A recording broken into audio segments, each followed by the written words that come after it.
So why are we here? What do we hope that we're all going to think about together, to learn together today? So we are going to be exploring the role of the award fellowship program, so African Women in Agricultural Research for Development, and how they're advancing transformative leadership.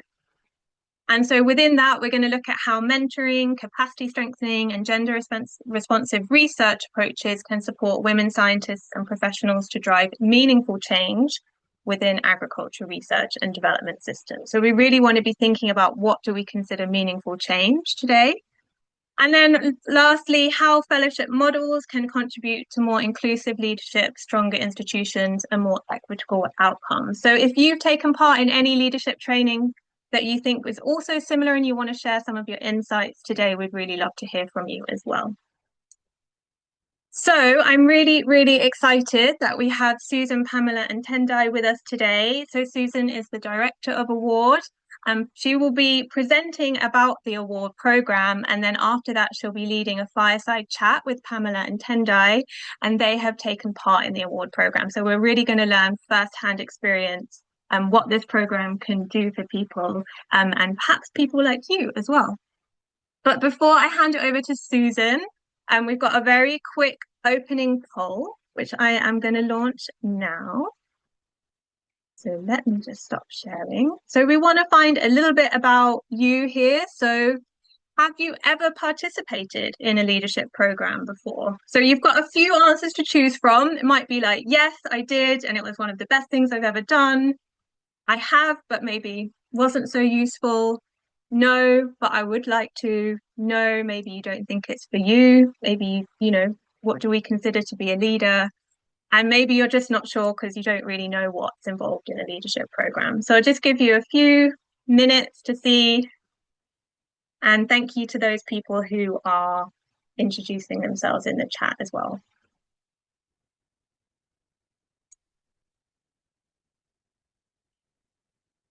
So I can see we've got around 65% of the people in the room who have contributed their answers. So let's get a couple more.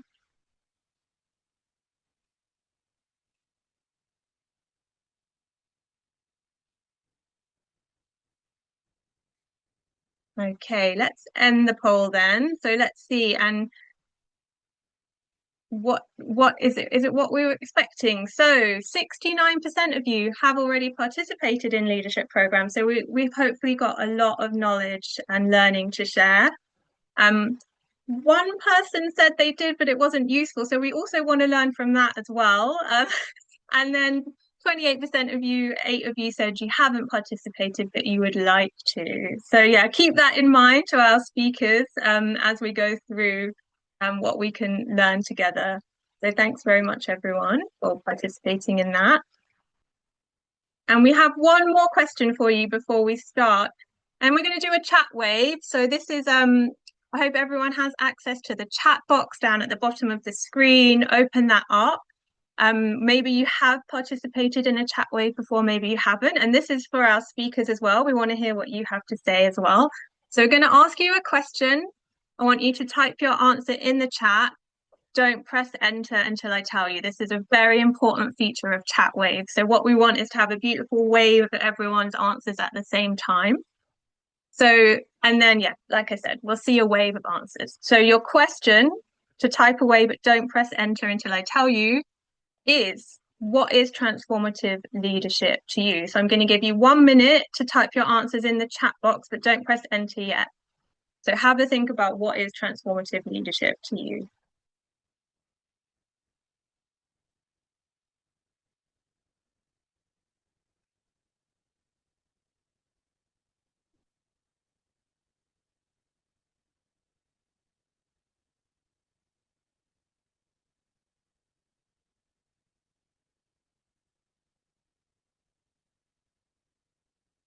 I'm going to stop sharing for a second so I can find the chat box because I really want to see everybody's answers.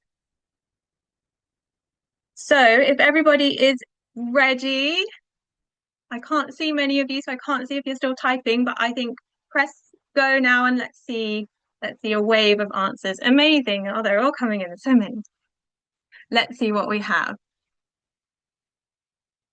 So, and yeah, Susan and our speakers, please, what makes a difference to me and to others? Transform social norms to be more equitable. Being able to lead with kindness, that's beautiful. Having the capacity to make a profound difference. Practical guidance, ensuring teams get better and happier. Leadership that addresses the root cause of of things leading to real change and impact. Addresses the grassroots of global development problems, influences positive change, inclusive and empathetic. So I'm hearing a lot of values here. So we know that we really need to think about our values when we're thinking about transformative leadership and not the usual status quo. So we need to go deeper and we need to be brave enough to challenge things and inspire others. So keep them coming. But yeah, I mean, I will leave it to Susan and Tendai and Pamela to also have a think about whether that resonates with their experience and their views of transformative leadership. But thank you so much, everyone, for sharing those. So now it's really my pleasure to hand it over to Susan um, Kaaria, and talk us through award fellowship program and inspire us all with the work that you do. Thank you so much for inviting Award to share our experiences here. And before I start, I want to thank my colleagues. I've seen many of them have joined and are here supporting, learning, mostly, I think, supporting. So thank you very much, Award. And then thank you very much to all the other participants that have joined. And I'll give about a 12 minutes presentation on award, and then we'll have a conversation with my two colleagues who have participated in the award fellowship program. So the topic of my presentation today is advancing transformative leadership and through awards fellowship program. Next, please.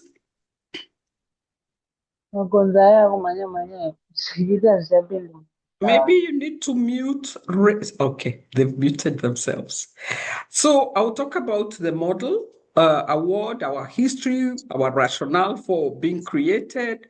I'll talk about the Career Accelerator program and what we've seen works. And then finally, I will talk a little bit about some of what we've been learning as we conduct evaluations. Next. So this is our strategy for 2023 to 2027, and it's anchored across three pillars. It's anchored on three pillars. There is the individual piece, there is institutional piece, and then there is the influencing the environment. The individual piece is the one that really focuses on building this pool of capable, confident, and influential African women scientists. It's the orange, the brownish orange color. And then the light green is the one that focuses on strengthening institutions. And our work here is around supporting institutions to integrate gender in their policies and practices. And we started to do that, recognizing that we were building a pool of very powerful, capable women, and they were returning to institutions that were sometimes even hostile. And then our third pillar is around influencing the policy environment. And here we are doing two things. We are generating evidence to really provide the basis for why this matters, but we are also working with a program that's catalyzing the design and implementation of gender-responsive agri-food systems policies. Next. So, and this is why we were established. We were founded in 2008 to respond to the gross underrepresentation of female researchers in the agriculture research for development sector. And so our aim was to widen the pipeline and create this pool of capable and influential African women scientists who would lead and play leadership roles in the sector. As I've said, we were responding to the huge underrepresentation. And if you look at these statistics, they're very clear. If you look at the ones that I've marked in yellow, right now you look at Niger is 13%, Sierra Leone is 12%, Chad 9%. And actually, when you average all this, it shows that about 22% of researchers are women. But if you look at leadership, the number is even smaller. And these are the most recent statistics we have. And we only have for CORAF countries. Next. So what did we do? We realized that if we're going to build the leadership potential of African women, we needed to build their capacity. And the cornerstone of our capacity building program is our mentoring program, which we call it a three-tiered mentoring program where we recruit fellows competitively and we pair them with a mentor, somebody more senior, more experienced who can work with them. And then a year in, we ask them to identify an emerging leader that they can transfer the knowledge. So we have this intergenerational transfer of knowledge and expertise. We have a very robust series of women's leadership training programs. We also support our fellows to strengthen their networks and their partnerships across the board. We build their skills to publish their work, to write winning proposals, but also to pitch and sell their work to different audiences and to bring in, we really focus on making sure that our fellows pay attention to gender issues as they work, so that we're bringing a gender lens into critical topics in agri-food systems. And finally, we really support them to have intracontinental collaborations across different disciplines. Next. So this is a list of the number of fellowships that we have implemented. Some of them, like the award flagship fellowship, it's done. The One Planet Fellowship, we already closed it. The Gender in Agri-Food Systems policies, that we are about to close. The Gender Responsive Agriculture Systems policy, and all the other ones we are still implementing. And I think what's important to see here is we've developed fellowships based on where we see a huge gap in women's participation. So we're very proud of number 7, which is our Women in Data Science. Very proud of number 9. We are very proud of number 6, which is a leadership program for emerging women in science, because this one is looking at younger women. So it's a Young Impact Associate as well. But we also have a big focus on climate, and we are about to launch a program on women in plant breeding. There you can see who has supported us and our partners. I won't read the list, but a huge thank you to our partners who have worked with us this journey. So what does it look like? I've talked about the mentoring. So as I mentioned, our mentoring is this we are creating this intergenerational network of researchers. So it's the fellow who is, in this case, a mentee. They're paired with a mentor, and then they identify a mentee. So, and we really try to make sure that we carefully match them in terms of expertise, in terms of their career interests, to make sure that this is a good mentor for the person. A key tool that we use is called a purpose roadmap that each mentee develops, and it just looks at where they want to go in their life professionally and what is it they need to do to get there. What kind of training do they need? What kinds of skills do they need to build? And then while our mentors, we don't necessarily invest as much, we've also found that they benefit through the enhanced interpersonal skills.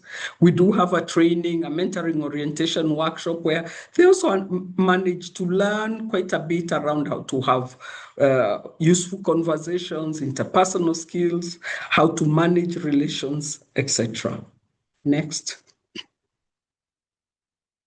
And then, of course, I've talked about, this is the most important thing, where we've developed this women's leadership and management course that we offer to all our fellows. And it's a program that equips researchers to become more capable, more confident, how to lead teams effectively, how to negotiate your space, how to be more assertive, how to have emotional intelligence and read the room, how to actually, in addition, how to create allies around you. So this is a really important part. And it also, we focus a lot on supporting them to create the networks that they need in order to succeed. Next. As I mentioned, for us, it's really important that our fellows have a gender lens in their work. We don't want them to become gender experts, but we want them to pay attention to deliberately integrate gender into the work that they do. And what we've really done is to make sure that they're recognizing that they need to think about men and women and the gaps that women farmers face. For all our trainings, we've pulled together a team of subject matter experts. There are about 25 to 30 that work with us to develop the training courses and to deliver them. And they're subject matter experts from across the board. You know, they're experts in climate, in leadership, in policies, in data, amongst others. Next. So this is a summary of where we are now. We have delivered about 18 fellowship cycles, reaching about 2,600 beneficiaries from over 460 institutions in 26 countries.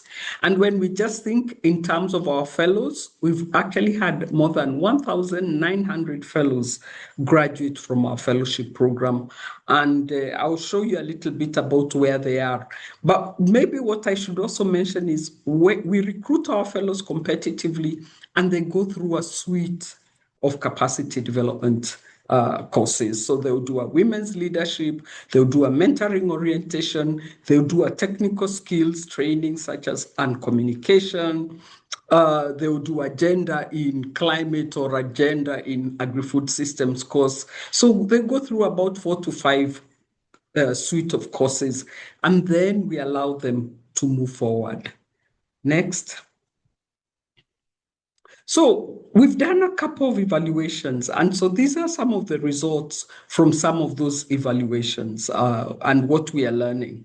So one of the things that many of our people say is that this kind of structured program, which centers on holistic capacity development, has been instrumental in driving their careers and leadership advancement. And you'll hear a little bit about this from our fellows who will be participating. One of the last evaluations said that 94% of our fellows had gained increased confidence, ability to innovate and lead within their field after participating. 85% reported that the award had a strong influence in their career trajectory. 56% of them told us that they had taken up leadership positions in their organizations or in others. When we look at in terms of exposure and the kinds of high quality research that we've supported them, we found that 87% of our fellows report that they've published articles and also attest to the enhanced scientific writing and proposal development. Many of them have actually won awards. So we also have an alumni network and country chapters that are really critical to help us enhance collaboration, visibility, and policy influence, and they are really levers for scale. One of the things that we find out is that our mentoring program is hugely instrumental in building lasting networks of younger and seasoned women researchers. So, for example, 87% of our fellows said that their collaboration with their mentors or mentees continued long after the program. And 79% said that the program had enhanced their ability to mentor others. Next. So this is an example. This is my last slide, and it just provides an example of this is one of our fellowships that we closed about 2 years ago, and we did an external evaluation, and these are some of the things that they talked about. They talked about improving their publishing skills, so about 136 plus articles published in high impact journals. About 50% of them were able to raise research grants. 41% had participated and presented their work in scientific conferences. 50% had been promoted to new positions or assumed new roles. And a really important thing, I think, for us was that they were changing how they were doing their research. So their research was more inclusive and more collaborative, working with farmers and paying more attention to the priorities of women farmers. And finally, awards and recognitions, that we had 38% saying they had received awards, scholarships, and recognitions from other fellowships. Thank you very much. I think that is my presentation. So, thank you. I think you can stop sharing the screen now. Yes. Before I stop sharing, well, first of all, thank you so much, Susan, for that amazing presentation. I think we all want to go through one of your scholarship programs now. So holistic. And yeah, just to mention to our participants, so I'm sure you have lots of questions or maybe your own experience you'd like to share.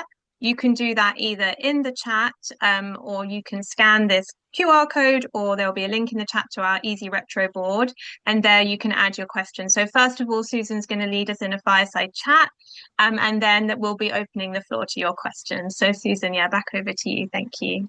Okay, thank you so much. And I'm joined here by two of our fellows who will be sharing their experiences with participating in our program. We have Pamela Afokpe. She's a plant breeder working with the East West Seed International Limited, which is one of the biggest seed companies. And then we have Tendai Museka Saidi. Tendai is a nutrition lead for Pact Malawi. Pamela was one of our One Planet Fellowship fellows, so she will talk about that experience. And Tendai is our fellow on the policy program, which is called the Gender-Responsive Agriculture Systems Policy Program. So I have two questions for you. I'm going to start with you, Pamela. So Pamela, what has changed in your life, both personally and professionally, after your participation in the One Planet Fellowship?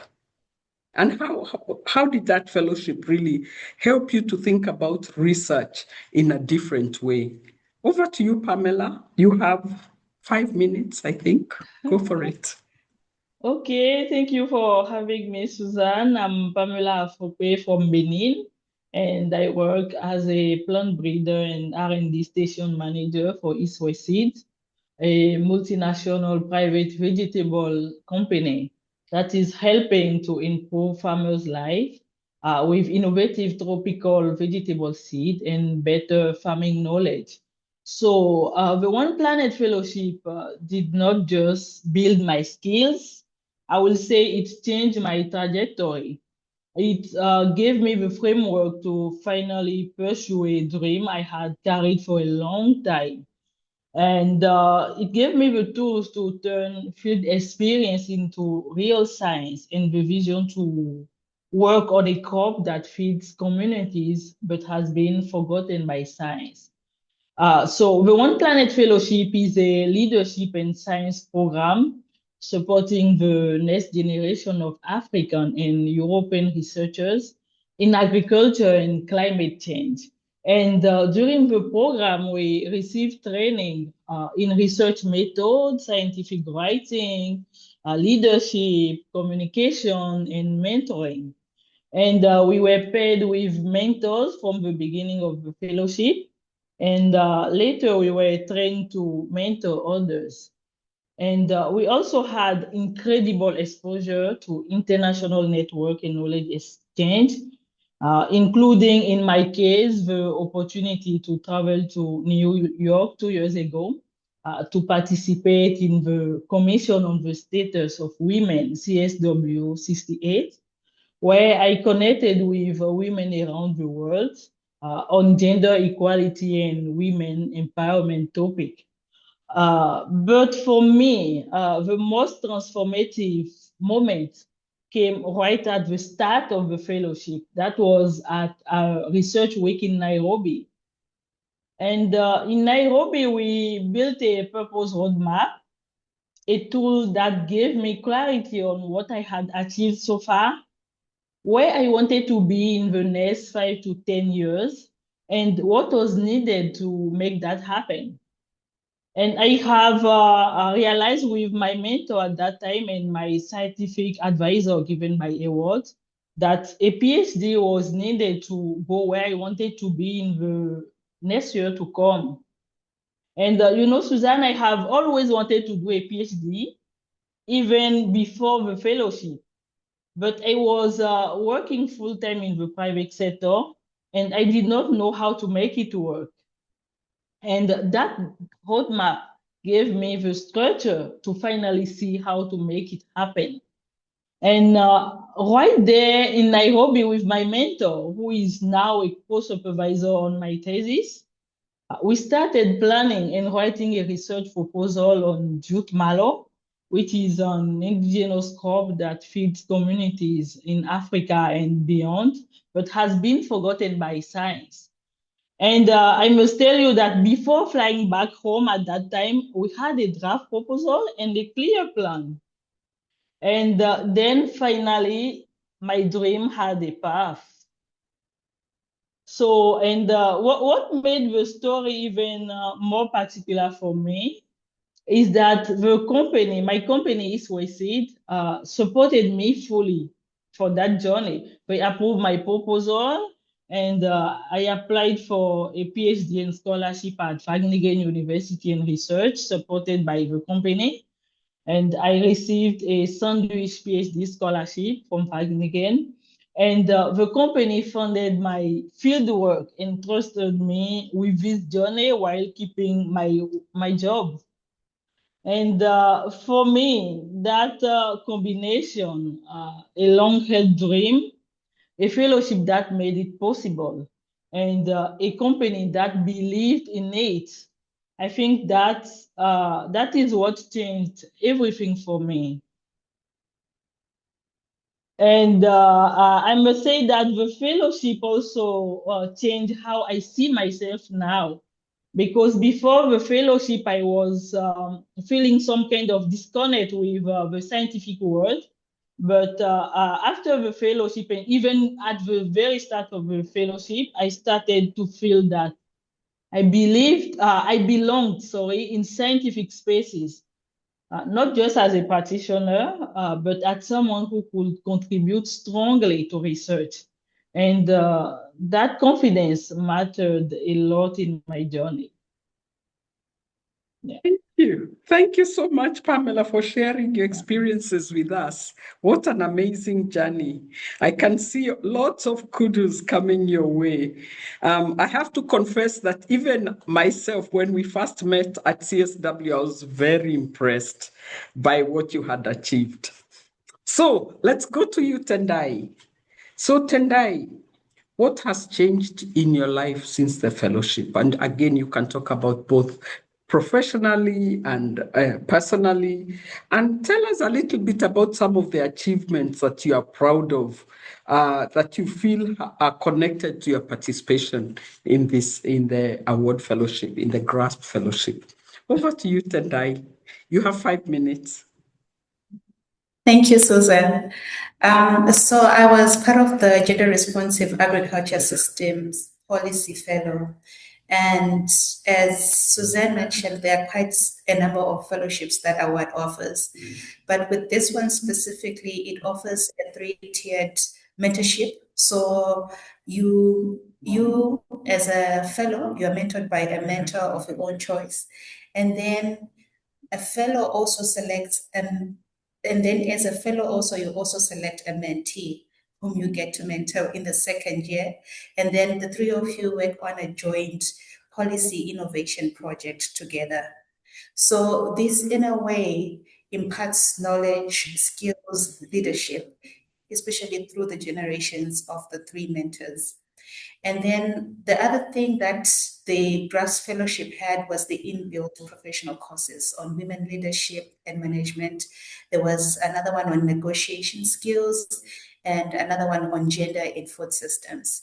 And collectively, these professional courses then contribute towards the building the confidence, assertiveness, and technical skills.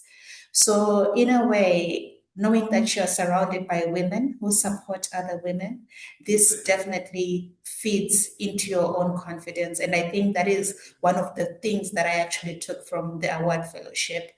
I'm not afraid to stand out and I'm not allowed to speak up, which is very beneficial, especially if you're looking at your career as a woman, because most of the times women can be very shy and they are not good negotiators within the workplace, not negotiating for maybe our salaries or even our own promotions. So that already sets you up for greater things. So the confidence, assertiveness, the leadership and technical skills are some of the key things that are also key to my position. So I work as a nutrition lead for PACT, where I work at the national office, but we have technical officers also within the districts and technical managers as well. And as a lead, my role is mainly in technical leadership, requires mentoring others, but also critical technical skills that ensure we are promoting equality and equity in programs that we're implementing for sustainable nutrition outcomes.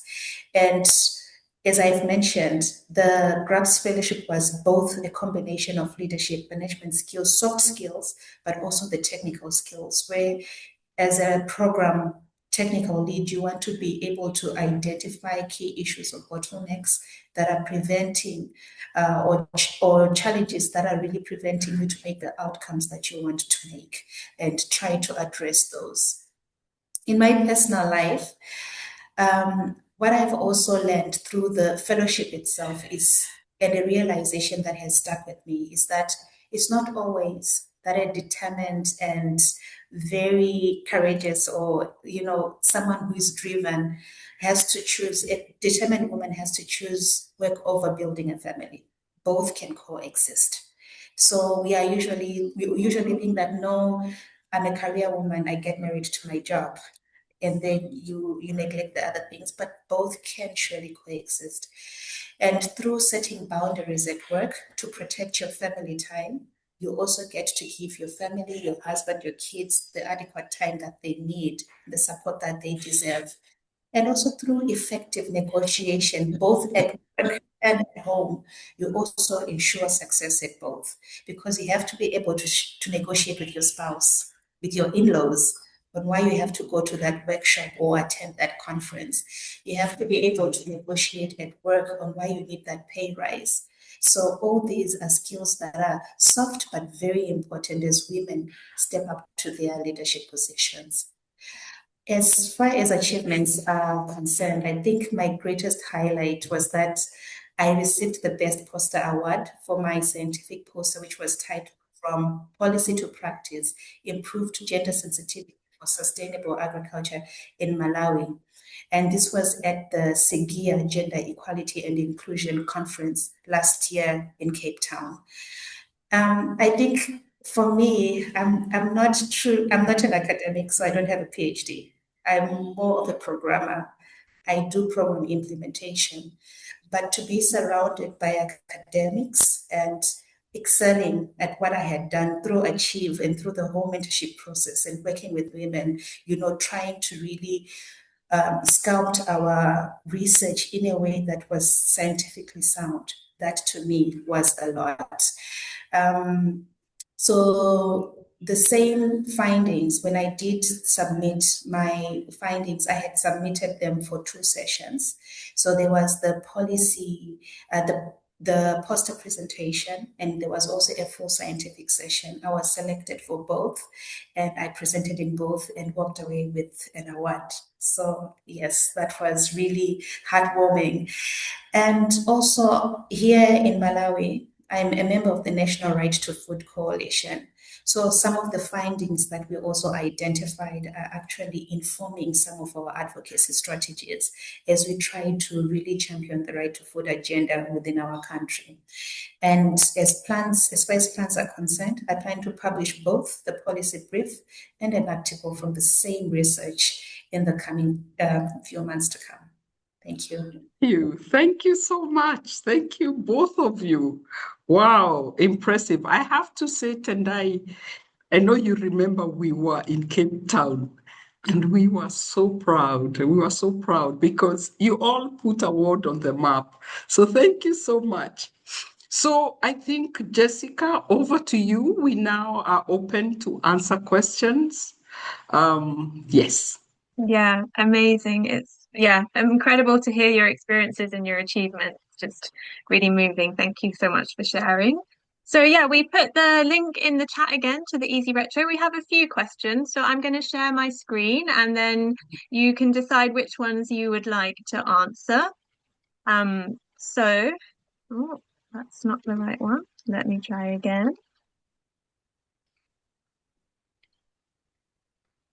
This is what happens when you try and manage two screens and you're not very techie. Okay, I'm going to have to bring it back in the other screen. Just a second. Or I can read them out to you maybe. So we have one already that is being answered, I think, by one of your colleagues slightly, but you might want to add something else to it. So that's what is the duration of the training and what is the criteria for selection to the fellowship program? So your colleague has said it varies in duration and focus, and same with the selection criteria. But is there anything, I mean, and this is what's so wonderful about it, how flexible and adaptive you are in your design so that you can meet all these different needs. So is that something that you'd like to speak a bit to, why you've chosen to go with this very adapted approach to your fellowships as well? I think, yes, of course, we have to respond to the issue at hand, number one. We have to respond to the resources available. And also the topic at hand. So that's why I like, and I think I know who said it varies. That's really true. And what we like to pride ourselves in is our ability to customize the fellowships that we create. So the GRASP fellowship, was the One Planet Fellowship, I think, was one of our biggest fellowships. It had many things, including people were able to go for scientific placements in Europe. The GRASP fellowship is different. We realized that it was made a lot of sense to give a little bit of catalytic funds to our fellows to allow them to implement a project together with their mentors and mentees. And we've seen great results. So we are always learning, but we are always responding to the situation at hand. I want to tell you that it's really hard to get into our fellowships. When we put out a call, we get 700, 600 applications. So I always encourage people to take time to do the application right. And it's not an application you'll fill out tomorrow, today for tomorrow. It won't work. I think I'll stay with that. Yeah, thanks, Susan. And maybe Pamela or Tendai, do you think that there was something about this being the right time for you to do the fellowship in your career, in your journey, or is there like a secret that you might give to people here that want to apply that you think makes you stand out? Does either of you have anything to share? Okay, I can go first. I think with the selection criteria as well, I think especially for GRASP, what they were considering already was someone who has a leadership position or has some influence in the policy space. So now what was essential again with the grasp was now in that policy space, can you make gender influences? So can you make it gender responsive? Can you make it gender transformative? Because you have already that influence in that space. So I feel for me, what I would honestly say is the time was right for me. I think that selection criteria sort of already takes people who are they're almost ripe, who have the platform to make the influence they need to do. And also with the policy innovation project, it's about learning to also interface with policymakers, learning to also interface with grassroots people, the issues of intersectionality. So these are issues that usually when you are in programs, you don't really take into consideration. But now it all came into perspective that, yes, I need to consider these things because they are equally essential. So the time for me, I think, was very key because it's things that I understood, places that I had influence over, but not in the depth and technical know-how that I then learned. Yeah.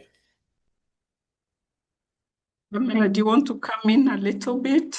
Mhm. Go Yes, ahead. Susan. So for me, I think it was the perfect time. I couldn't find a more perfect time to apply to the OPF. And because at that time I needed to go out of my comfort zone. And I was a little bit worried that being from the private sector, I wouldn't be accepted into the fellowship. But surprisingly, I did. It was successful. So I will tell everyone here to just go for it. Don't have assumption, just go for it. There is place for everyone. The world has so many fellowships.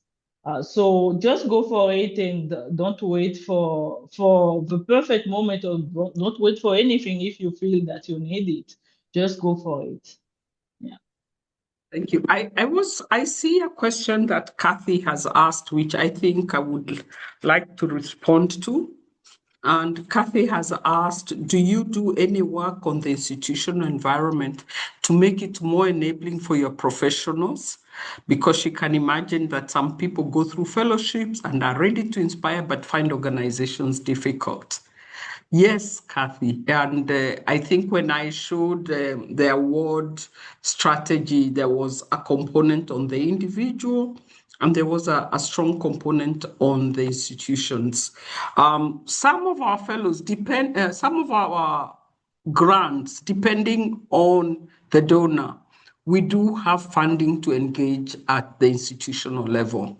So we just completed a fellowship, a program called the Gender Agriculture Systems Policy. It had two pieces, it had the women's leadership and they had working with ministries of agriculture to see how we could push the gender agenda. And it was really powerful to really advance gender responsive policies. Then we have a fellowship that we just launched.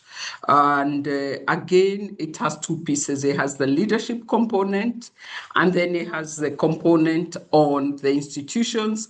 And we're actually going to be working with national agricultural research organizations to really support them to integrate gender in their policies and practices. And we think it's really important. I think we have two new grants that will be working at the institution level. Actually, one of the newest ones, we're even going to integrate, looking at curriculum of several universities to integrate a gender component either as a master's program or as a module in several universities. So thanks.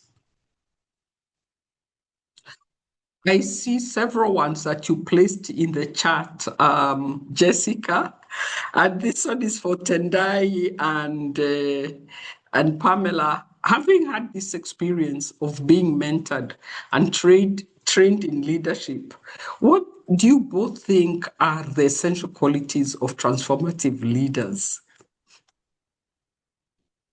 And then the second one is for those who can't participate in the award program, what is the one thing they can do as individuals to cultivate these essential qualities. So first, just talk about what do you think the essential qualities of a transformative leader is?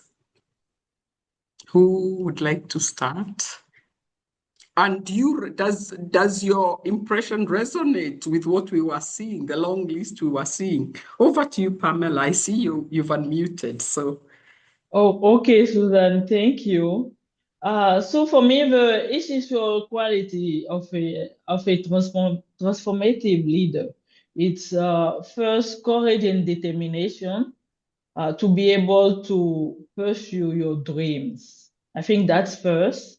And second is the vision. So you need to have a clear vision. You need to know what is missing and what you want to change, and then act on it. And the last one will be for me openness. You need to be open to try new things, to go to fellowship like a world, to develop yourself and enhance your skills. So for me, that are the three key uh, uh, transformative skills to have. Thank you. Tendai, do you want to add? Yes, I will add. For me as well, it's being able to listen and being a good negotiator. I think listening is key because you want to be in a room where you're actually giving attention to everyone. I think what happens sometimes is some people can be overpowering and then the rest are not heard, but you want to hear both sides to a story. You want to understand the root causes of an issue. So being able to listen, but also negotiate. Because I think one thing I've seen in policy spaces is there is also an issue where one policy decision can also influence another one, maybe in a negative way. So you really want to be able to negotiate so that at least you're reaching some level of parity, or at least you're foregoing, but knowing you can also attain whatever you've lost. Passion, patience, definitely, and also being technically sound, because we want people who solve problems, who achieve results. And we cannot achieve results if we don't understand what our problem is or don't understand the magnitudes of efforts that we need to make to actually achieve those results. And I think, yeah, the fellowship definitely did embody all of that.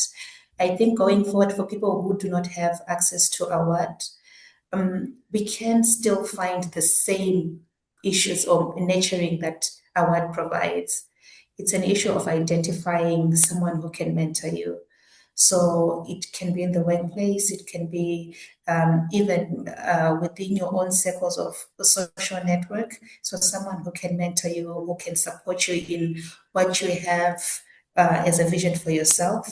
Also issues to do with upgrading yourself. I think right now we've got so many online courses. Some of them are also free. So there are websites providing online courses just to, to make yourself abreast with all these new developments that are happening.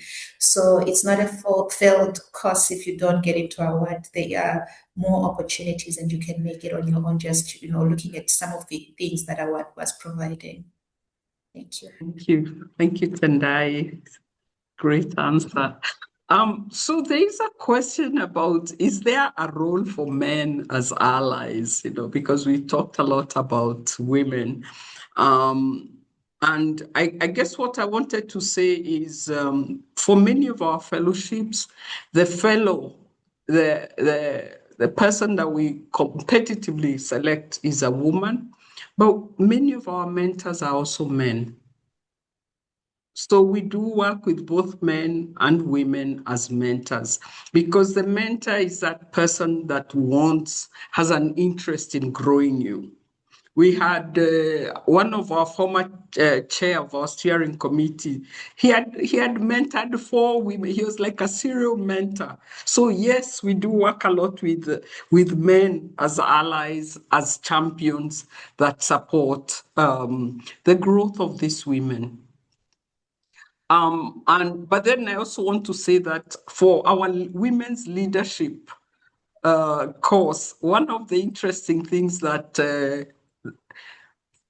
they talked about when they did one evaluation was the important need for it to be a safe space for women to be vulnerable so that they can share. So there we protect that safe space.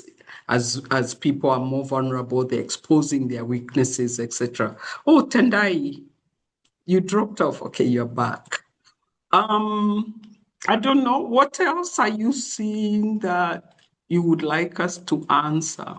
So I I think think we've answered a lot. There's one very particular one about whether you partner with executive coaches to work with your mentees, and how can someone be one of those coaches. So we've obviously got people on the call that they want to be part of the fellowship, but they also want to support in other ways. So if you have a mentor roster, I would make that known. Um, essentially what we do is, as I mentioned, we have a team of trainers that we work with. And the ones that are in part of our leadership trainers, yes, of course, they have coaching experience and expertise. And then we have others that bring other different disciplines. We usually advertise. Uh, we do a call to recruit our training. There's actually an ongoing call at the moment, so the person who's interested should consider going to our website and looking up that call, which is currently open, and seeing what kinds of skills we are recruiting.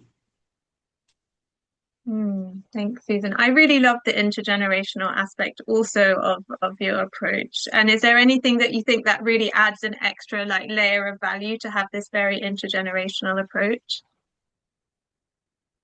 Yes. Oh, no, let me ask these young women who have had mentees and mentors. Pamela, let me start with you because you've had both, I think.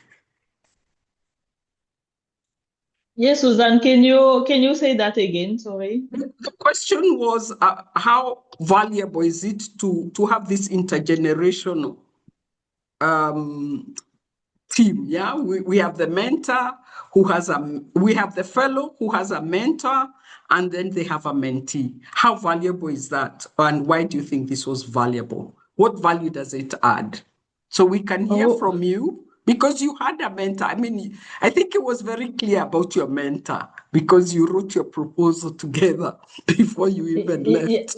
yeah, and it's funny. And when I joined the OPF, I didn't know my mentor before that. I didn't work with a mentor before that. It was because of the OPF that we were matched together. So it was really transformative for me. He was the person I needed actually to go where I wanted to be. And it was perfect. For me, without a mentor, you cannot go fast and you cannot go very far. It's very important to have mentor in everything you do.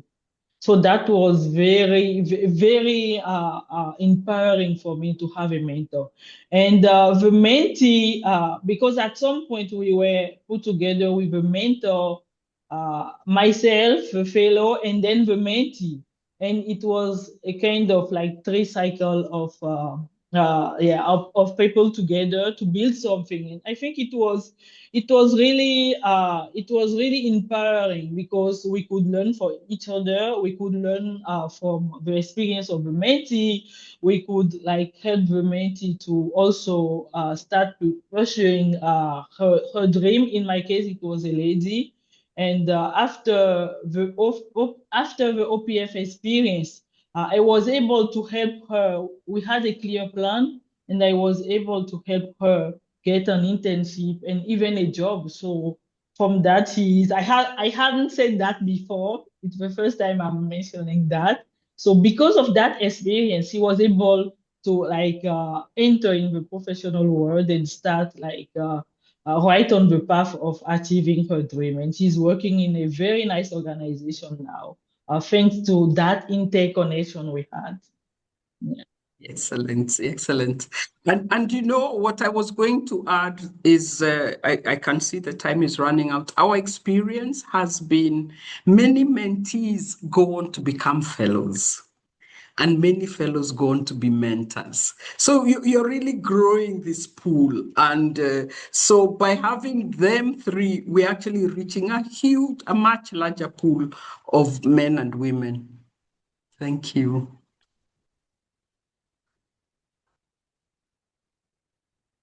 Thank you so much, Susan and Pamela and Tendai, for sharing your experience. It's so powerful and inspiring. I know we're 3 minutes to time and we have a little bit just to go talk about the series in general, but if there's any in one sentence, how you would define and outline the role of transformative leadership from all three of you, are you able to do that in one sentence before I hand it over to Hannah to do the closing? Yeah, Tendai and Pamela, then I'll go next. Okay, so for me, a transformative leader is one who is able to influence and inspire people, but also is to achieve outstanding results. Yeah, thank you. Thank you. Pamela? Yeah, for me, it will be more than one sentence. So for me, I will say that gender transformative leadership is when the structure changes around a woman. It's not just her mindset, but all the structure changes around her. It's for me when doors that were previously closed can open because you get the support that is needed. It's when your dreams can become a reality. And it is like in my case when indigenous can become research priorities. It's also when the private sector, which is not common, decide to become a gender transformative actor. And it's also when a program like the One Planet Fellowship can move things in individual and around them. And for me, that is real transformation. And that is what, when real change can really happen. Thank you. Thank you, Pamela. I think you both summarized it so beautifully. I would not want to add more. I think the only other thing I would add was a comment that said leading with kindness and with empathy as well. I think that's also part of it, and recognizing that women lead differently. Thank you so much. Over to you. Thank you so much. I think everyone a big virtual or real round of applause for our speakers. Yeah, it's been such an inspiring sharing and reflection and discussion. So very happy to hand it over to Hannah now to do the wrap up. Perfect. Yeah, thank you, Jessica. Thank you so much also from my side to Susan, Pamela, and Tendai. This was a really excellent session. I think you've inspired a lot of people in this call to apply for fellowships and potentially also to become mentors. And so I think I really can just echo all of the claps and the applause that you're seeing virtually coming through. And I won't take too much time just to share that this is actually part of a larger series, and actually this specifically part of a mini series that we're hosting the next 3 months. So this was the first of 3, and in July and August we will also have further webinars on gender transformative leadership that we really encourage and invite you all to participate in. It's actually the same link that you joined today is the same Zoom link. I'll send out the same way a reminder through the gender D groups, and also you're very encouraged. We can put that in the chat and then follow up as well to join the Gender Transformative Research Methodologies community of practice. So we really want this to be a very open community. We really encourage you to share in your networks and to continue the conversation. So I'll pop that into the chat as well, the link to join our community of practice. But otherwise, I think I can close here. Thanks so much, Jessica, for moderating, also taking over the Q&A. I'm joining from my phone. Yeah, big thank you also to participants. And I think we can close here. Wishing you all a good rest of the day and hope to see you next time. Thank you.